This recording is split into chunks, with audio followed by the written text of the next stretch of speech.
ये मंदिर करीबन 2010 की नवंबर से यहाँ पर जो है ना, जिस जगह पे हमारी शिवलिंग भगवान शंकर जी प्रकट है वो, यहाँ पे एक सहसूत का पेड़ था जी जैसे सांप निकलता तो उनको मार देते थे।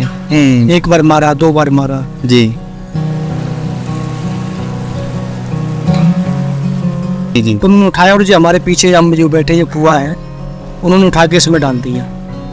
और नागों का प्रारंभ हो गया, रोज नाग निकलने लगे। जी और भी संत लोग आए थे तो पूरा पिंड भी है और पास के लोग भी आए। ठीक है। 11:45 तब भी नजर हुए थे, जैसे 11:50 हुआ कह रहे कुछ नहीं है, इतना हो गया, अभी तक तो निकले नहीं। तो शिवलिंग छोटी सी धीरे धीरे बड़े आकार में होने लगी।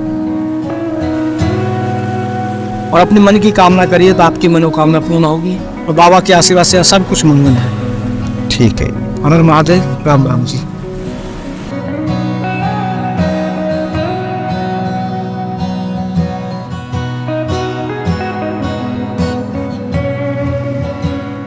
ये मंदिर करीबन 2010 की नवंबर, यहाँ पहले जंगल था, पूरा एक पंप जंगल।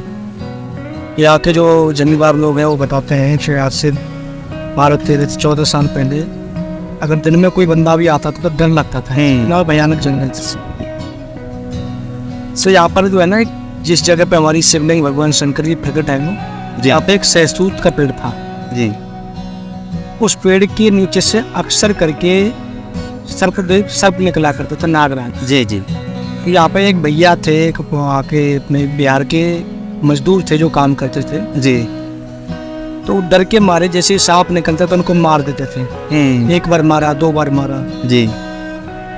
कई बार मारा, ऐसा चांस उनके साथ में कई बार हुआ। तब एक बार जो है जैसे मारने को दौड़े ना जी, तब वहाँ पर एक छोटे से इतने बड़े शिवलिंग वहाँ पे मिली उनको। जब नागराज वहाँ पे आए तो मारने को दौड़े तो देखे तो शिवलिंग पर ऐसे इतने शिवलिंग, इतनी छोटी शिवलिंग जी जी। तो उसके ऊपर नागराज से तो उन्होंने जो यहाँ का खेत का मालिक था उन्होंने कहा कि ये तो कोई हमारे पीर हैं कुछ, तो पूजा करने लगे जी जी उसी जड़ पे ही जी। तो वो नागराज रहते थे तो वो सोचा ये हमारे पीर तो है नहीं, इनसे कोई लाभ हो नहीं रहा है। जी जी। तो उन्होंने उठाया और जो हमारे पीछे हम जो बैठे ये कुआं है उन्होंने उठा के इसमें डाल दिया। जब से इसमें डाला तब से और तेज नागों का निकलना प्रारंभ जी। तो पहले छोटे छोटे पड़ते बड़े बड़े नाग हैं, वो हर तीसरे दिन नाग निकलते थे। पर डे निकलने का प्रारंभ हो गया, पहले तीसरे दिन पर, दूसरे दिन पर रोज निकलना। तो नागों का प्रारंभ हो गया, रोज नाग निकलने लगे जी। तो जो मजदूर था ना वो मार दे रहा था। तो एक दिन क्या हुआ, जब भगवान का प्रकट होने का समय आया जी, तो जैसे वो मजदूर नागराज को मारने को दौड़ा ना जी, तैसे नागराज उससे हट करके अपनी जान बचा के दूसरी जगह जाकर खड़े होकर बोलने लगे कि आप हमको मारते क्यों, हम तो अपने प्रभु के दर्शन करने आए। ठीक है जी। वो इतना सुना और वो एकदम बेहोश हो गया जी। को होश आया तो एकदम डर गए, भागा वो गांव में, यहाँ पिंड में जाकर के बताया, जो खेत के मालिक थे उनको बताया जी ऐसे ऐसे बात को। तो लोग मजाक उड़ाने लगे, बोले अरे ऐसे कोई सपना देखा हुआ है। नहीं, उसने कहा मेरी बात का विश्वास माने। तो कुछ लोग यहाँ आए जी, आकर के यहाँ देखे तो नागराज तो नहीं मिले उनको। जी।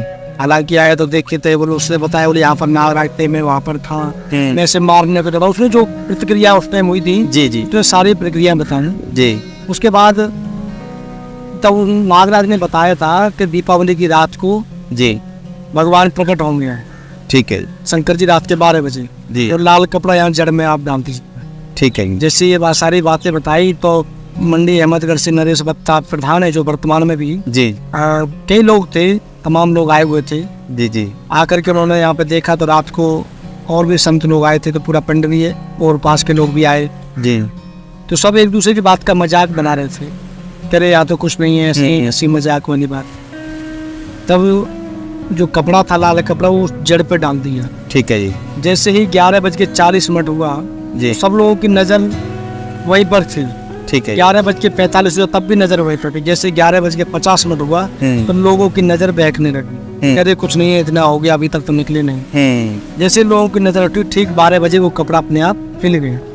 जब कपड़ा हिला तो किसी की नजर पड़ी, उन्होंने कहा वो कपड़ा ऊंचा हो गया।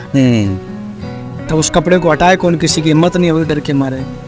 रात का टाइम था तो हिम्मत करके किसी व्यक्ति ने जैसे वो कपड़ा उठाया, देखे तो नागराज तुरंत ऐसे खड़े हो गए। ठीक है जी। और शिवलिंग तब उसने इतनी छोटी थी, सब लोगों ने बड़े जयकारे लगाए, तो बाबा हैं बाबा हैं। कुछ लोग सरदार लोग भी थे यहाँ पर, खेत वाले, उन्होंने कहा बोल नहीं हमारे पीर हैं। कोई कुछ तमाम तरह की बातें बनने लगी। जी जी तब एक साथ बड़े ही प्रसिद्ध संत थे उस समय वर्तमान में जी। तो उन संत महापुरुषों को बुलाया गया और एक पंडित जी थे उनको भी बुलाया गया। तो उनकी देख रेख में यहाँ पर सारा काम विधिवत हुआ।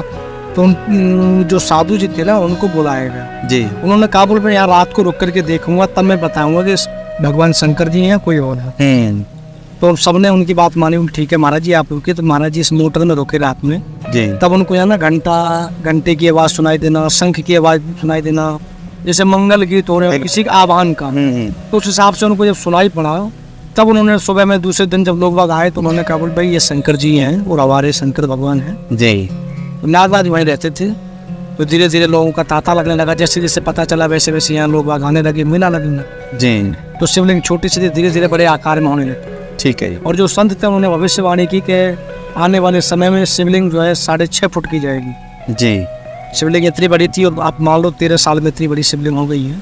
ठीक है। अब आप लगा लो कब तक होंगी। और उन संतों ने ये भी भविष्यवाणी की कि ये मंदिर जो है नेशनल हाईवे से लगना है।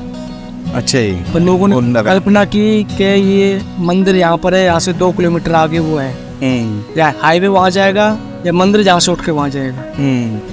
तो देखो कहते हैं ना संत वाक्यम सदा सत्यम, संतों की बाणी सत्य हुई।